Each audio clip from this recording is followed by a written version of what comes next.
ایک اور واقعہ یاد آ گیا، میہ فارقین شام کا شہر تھا اور اس کا قلعہ تھا پہاڑ پر. 1 سال صحابہ اس کا محاصرہ کر کے پڑے رہے، خالد بن ولید جیسے فتح نہیں ہو سکے. تو خالد بن ولید رضی اللہ تعالیٰ نے اعلان فرمایا کہ سارا لشکر روزے رکھو کہ اللہ اس کو ہمیں فتح کروا دے. پہلے دن روزہ رکھا گیا. خالد بن ولید افطاری کے لیے خیمے میں آئے تو افطاری کوئی نہیں تھی، تو ان کو خیال آیا غلام میرا بیمار ہوگا، انہوں نے پانی پی کے روزہ افطار کر لیا. اگلے دن پھر ان کو خیال آیا، اگلے دن آئے تو پھر افطاری کوئی نہیں، پھر ان کو خیال آیا کہ غلام بیمار ہوگا، پانی پی کے افطاری کر لیا. تیسرے دن پھر افطاری کوئی نہیں تو اس کو بلا لیا، کہا بھائی خیریت ہے، آپ بیمار ہیں؟ کہا جی نہیں. کہا میری افطاری نہیں ملتی مجھے. کہا جی میں تو روز رکھتا ہوں. کدھر؟ کہا جی خیمے میں. کہاں چلی جاتی؟ کہا جی مجھے کیا خبر، میں تو رکھ کے چلا جاتا ہوں. کہا اچھا آج پہرا دیں. تو جب اس نے لا کے افطاری رکھی اور یہ ایک طرف چھپ کے بیٹھ گئے تو ایک کتا آیا اور خیمے کے پیچھے سے وہ گھسا اور وہ جو روٹی پڑی تھی اس کو منہ میں ڈالا اور بھاگ پڑا. خالد بن ولید فرمانے لگے یہ کچھ اس کے پیچھے راز ہے. انہوں نے کتے کے پیچھے دوڑ لگا دی اور کتا آگے آگے، خالد بن ولید پیچھے پیچھے.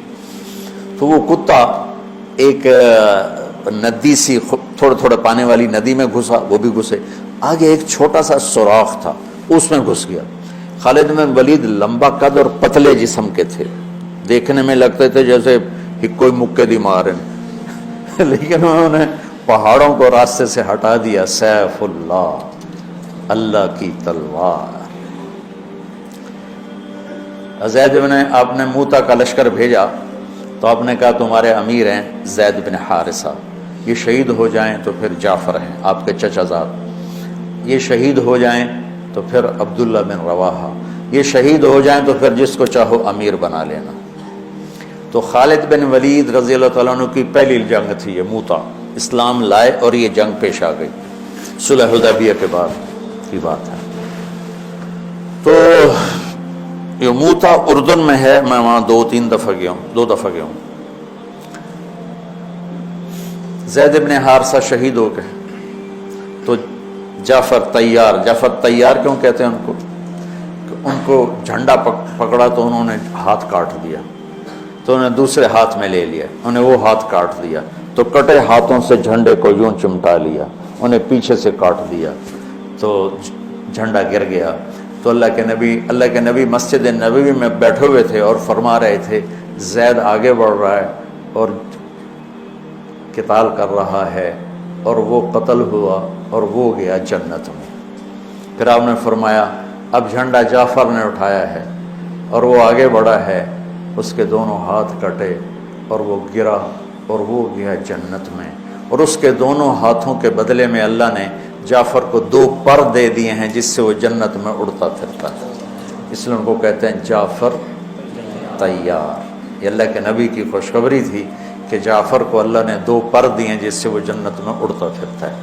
پھر آپ نے کہا اب جھنڈا اٹھایا عبداللہ بن رواحہ نے، وہ آگے بڑھا، قتال کیا، قتل ہوا اور تھوڑے لمحے کے بعد فرمایا وہ گیا جنت میں.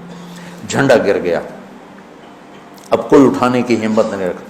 تو ثابت بن اکرم ایک انصاری صحابی ہیں، انہوں نے جھنڈا اٹھایا، کبھی جھنڈا پکڑو، ہاتھ سے نکل رہی ہے جنگ.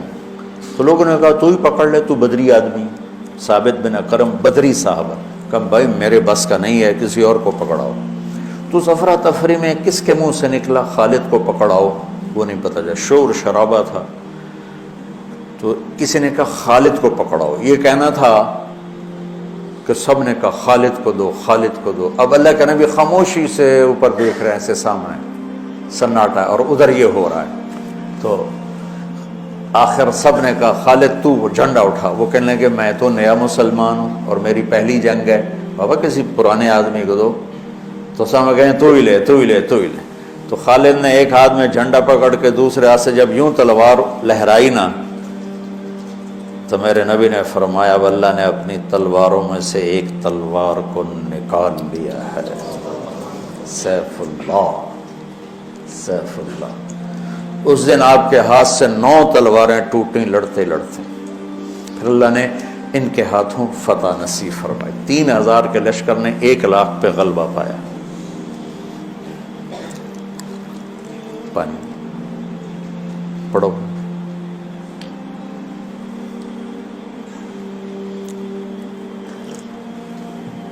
تو وہ اس سوراخ میں گھس گئے تھے، پتلے تو چلتے رہے سے رینگتے وہ سوراخ قلعے کے اندر جا کے کھلا۔ اللہ نے روزے کی برکت سے ایک کتے کے ذریعے سے راستہ دکھا دیا۔ تو حضرت خالد بن ولید نے کہا بھائی 100 آدمی تیار ہو جاؤ، پتلے پتلے، آج رات فتح ہے انشاءاللہ۔ تو ان کو لے کے گھسے، صرف 88 اندر جا سکے، 12 ذرا تھوڑے سے ہیوی تھے وہ نہیں گھس سکے، تو 88 آدمیوں کو لے کر وہ اس سوراخ میں سے رینگتے ہوئے قلعے میں داخل ہوئے اور جا کے حملہ کیا، اور اللہ نے دروازہ کھول دیا، اللہ نے فتح نصیب فرمائی۔ تو روزہ اور نماز دنیا اور آخرت کے کام بنانے کا وسیلہ اور ذریعہ ہے، اگر ہم اس کو یقین کے ساتھ کریں۔ جب مشکل پیش آئے اپنا ظاہری سبب بھی اختیار کرو اور نماز بھی پڑھو۔